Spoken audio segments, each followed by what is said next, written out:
নমস্কার প্রিয় দর্শক বন্ধুরা, কৃষ্ণার্জুন চ্যানেলের পক্ষ থেকে জানাই আপনাদের আন্তরিক স্বাগত।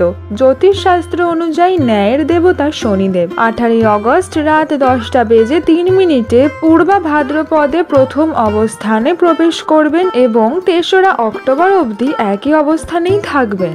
এই রাশি পরিবর্তন 3টে বিশেষ রাশির জাতকদের জীবনে নতুন অধ্যায়ের সূচনা করতে চলেছে। বৈদিক জ্যোতিষশাস্ত্র অনুযায়ী শনিকে একটি অত্যন্ত গুরুত্বপূর্ণ গ্রহ বলে মনে করা হয়। এই গ্রহকে ন্যায়ের দেবতা বলা হয় কারণ তিনি মানুষকে তার কর্ম অনুযায়ী ফল দান করেন। শনি সবচেয়ে ধীর গতিশীল গ্রহ এবং প্রায় 2.5 বছর ধরে একটি রাশিতেই অবস্থান করেন। তার রাশি পরিবর্তন যে কোনো রাশির জাতকদের জীবনে গুরুত্বপূর্ণ পরিবর্তন আনতে পারে। চলুন বন্ধুরা, দেখে নেওয়া যাক সেই 3টি বিশেষ রাশি কি কি। মিথুন রাশি। মিথুন রাশির জাতকদের জন্য এই সময়টি খুবই ফলপ্রসূ হতে চলেছে। দীর্ঘদিন ধরে ঝুলে থাকা অর্থ উদ্ধার হতে পারে।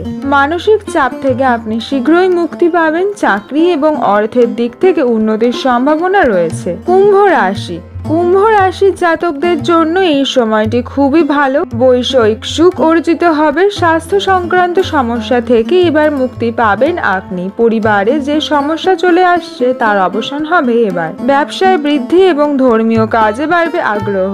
তুলা রাশি। তুলা রাশির জাতকদের জন্য এই সময়টি খুবই ভালো। কর্মজীবনে দীর্ঘদিনের সমস্যার অবসান হবে এইবার। নতুন চাকরির সন্ধান সম্পন্ন হবে। বকেয়া অর্থ এবার আপনি উদ্ধার পাবেন। পরিশ্রমের ফল পাবেন। প্রতিটি ইচ্ছা আপনার হবে পূরণ। জ্যোতিষ বিশারদদের মতে শনির এই রাশি পরিবর্তনের ফলে এই 3 রাশির জাতকদের জীবনে এক নতুন অধ্যায়ের সূচনা করবে। প্রিয় দর্শক বন্ধুরা, কেমন লাগলো আজকে আপনাদের এই ভিডিওটি কমেন্ট সেকশনে জানাতে কিন্তু ভুলবেন না। ভিডিওটি যদি আপনাদের ভালো লেগে থাকে অবশ্যই লাইক, শেয়ার এবং সাবস্ক্রাইব করে দেবেন।